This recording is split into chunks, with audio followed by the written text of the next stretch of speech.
அனைவருக்கும் வணக்கம். இப்போ வந்து பாவி கழுத்தில் துணியிலேயே பார்டர் மாதிரி எப்படி வைக்கிறதுன்னு பார்க்குறோம். ஃபஸ்ட்டு இதை பாருங்கள், ஒரு 1.25 இன்ச்சு அளவுக்கு துணியை வெட்டிக்கிறோம்.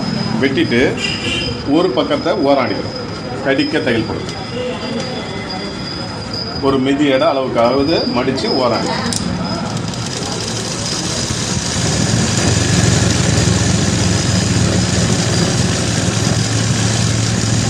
கடிக்க தையல் போடணும். ஏன்னா நம்ம அது பார்டரை வச்சு தைக்கும்போது அது இந்த தையல் மேலேயே போடணும். அப்போ தான் அது ஃபினிஷிங் நல்லா வரும். இப்போ முதல்ல ஓரம் அடிச்சிட்டோம்.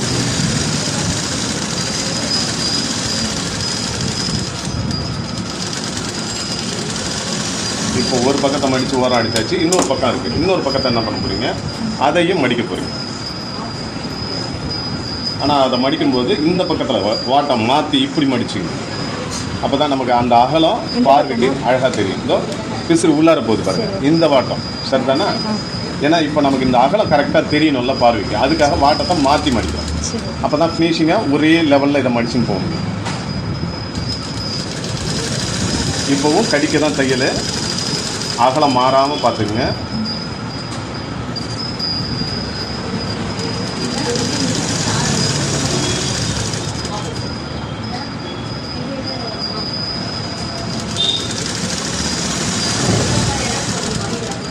இதே அகலம் இருக்கிற மாதிரி ஓராடிச்சிட்டோம்.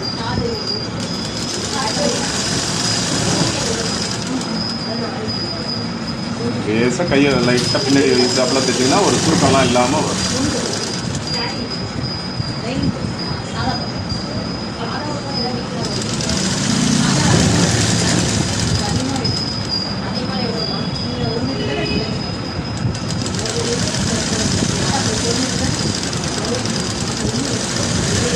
சீராவை ரெண்டு பக்கமும் தையல் போட்டு எடுத்துட்டீங்க.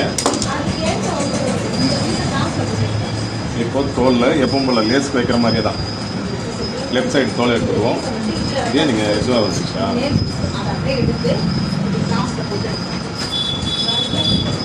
ஆரம்பத்தை மீதி இடம் மடிச்சு, ஆரம்பமும் முடிவும் எப்போவுமே மடிச்சிடும்.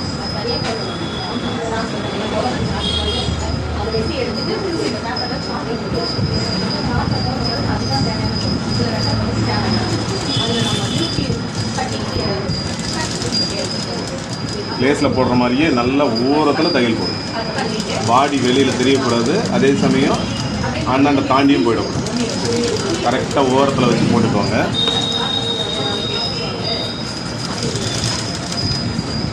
பாருங்க, இப்போ இந்த இடம் வி, அந்த ஸ்லாண்டிங்கான வி இருக்குது.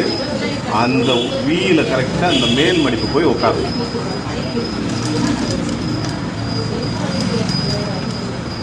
மேல் மடிப்பு வந்து உட்காந்துருச்சு. இப்போ என்ன பண்ணுங்கள், அதில் ஊசியை இறக்கிட்டு இந்த சுருக்கம் இதோடவே முடிஞ்சிடணும். இந்த இடத்துல சுருக்கமாக வந்து நிற்கக்கூடாது. இதை அழகாக விரித்து அந்த ஸ்லாண்டிங் எல் தெரியும். கரெக்டாக முனை வரைக்கும் வந்துட்டோம். திரும்ப போட்ட தையல் மேலேயே போடுங்க. திரும்ப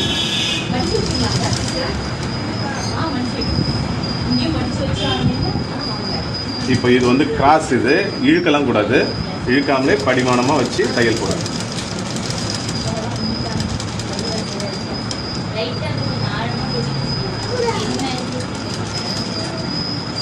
இப்போ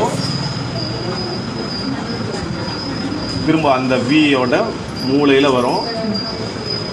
லேசாக சுருக்கத்தை எடுத்து வைக்கிறோம். சுருக்கத்தோட மடிப்பு கரெக்டாக வியில் வந்து உட்காரும். பாருங்கள், இந்த இடத்துல சுருக்கம் இதோடவே முடிஞ்சிடும். திரும்ப அந்த சுருக்கத்து மேலேயே ஒரு தையல், திரும்ப பழையபடி போட்ட தையல் மேலேயே வந்துடுறோம். அடுத்து திரும்ப இந்த கிராஸ்.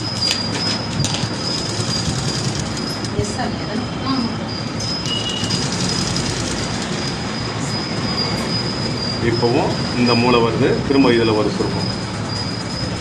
பெருசாக எடுத்து வைக்கக்கூடாது, சின்னதாக தான் சுருக்கம்.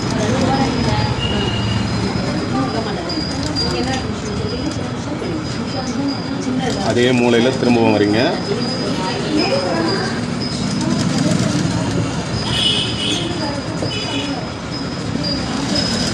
திரும்ப அந்த ஓரத்திலே வந்துடுங்க. இப்போ இது ரைட் சைடு ஃப்ரண்ட்டுன்றதுனால லேஸை ரைட் சைடு வரைக்கும் ஃபுல்லாக கொண்டுட்டு வரீங்க.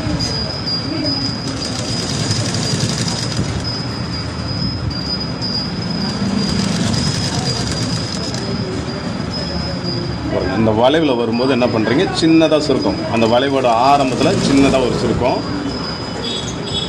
அதுலேயும் ஒரு தையலை ஒன்று போட்டுருங்க. போடலாம். திரும்ப இங்கே ஒரு சுருக்கம், வளைவோட மையப்பகுதியில் நடுவில் சென்டரில்.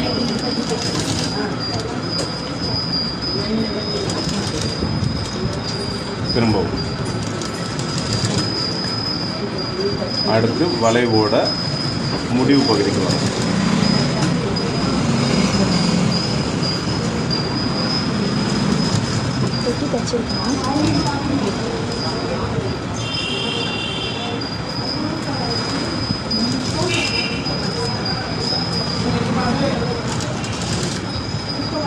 இங்கே கொக்கி கட்டியாததுனால நம்ம கொஞ்சம் முன்னாடியே முடிச்சிடுவோம். பாருங்கள், கொக்கி கட்டியிருக்காங்க, அதனால் கொஞ்சம் முன்னாடியே முடிச்சிடும். இல்லைன்னா இது வரைக்கும் வரணும். நீங்கள்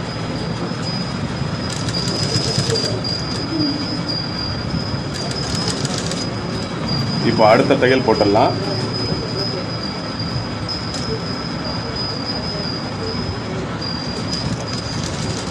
அடுத்த தையல் போடும்போது இந்த வளைவை இந்த 2 விரலால் அப்படியே இழுத்து வச்சு இப்போ ஸ்ட்ரைட் வரும். சீரா மடியாமல் பார்த்துங்க. ஜாக்கெட் துணியை லேசாக இழுத்தாப்பில் வைங்க, அப்போ தான் சுருக்கம் இல்லாமல் இருக்கும். ஸ்ட்ரைட் தான் வரும். நம்ம இதை படிமானமாக இருக்கும். இப்போது வி கிட்ட வரும்.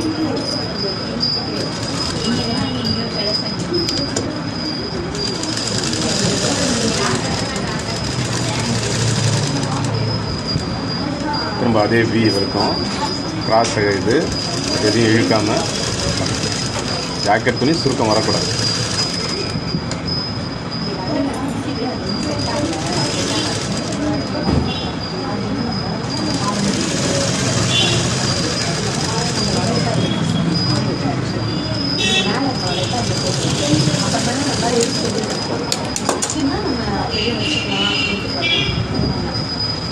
பாருங்கள், படிமானமாக அழகாக படிணும். சரிங்களா? அடுத்து ரவுண்டுலையும் பாருங்கள், ரவுண்டில் அழகாக இருக்கும். இந்த சுருக்கமாக ஒரு தெரியக்கூடாது. அவ்வளோதான். ஓகே, நன்றி.